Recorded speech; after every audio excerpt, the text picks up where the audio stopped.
Question पूछा है कि कारपोरेट टैक्स ये जो नया क्लाइंट आया है इसको 10,000 का फ़ाइन क्यों आया है। अच्छा, ये ना मोस्ट ऑफ द केसेस में आता है जो न्यू बिज़नेस सेटअप है, रीजन में हो या मेनलैंड में हो या ऑफशोर में हो।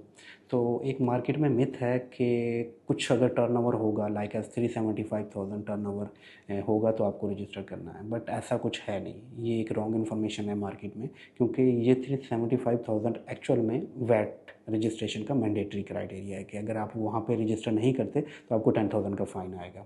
ठीक है। कारपोरेट टैक्स में क्या है कि आपका टाइप ऑफ बिजनेस डिपेंड करता है।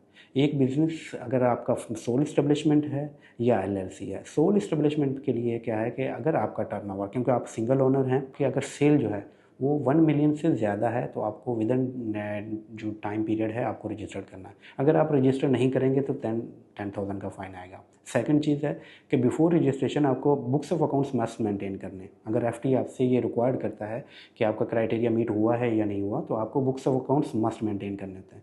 सेकंड टाइप ऑफ बिजनेस होता है एलएलसी, वो बेशक फ्री जोन की हो या मेनलैंड की हो। तो एलएलसी के लिए कोई क्राइटेरिया नहीं है, कोई थ्रेशोल्ड नहीं है, हर कंपनी को मस्ट रजिस्टर्ड करना है। अगर आप रजिस्टर्ड नहीं करेंगे, न्यू कंपनी के लिए क्या है कि 90 डेज़ के अंदर आप रजिस्टर नहीं करेंगे तो आपको 10,000 का फ़ाइन आएगा।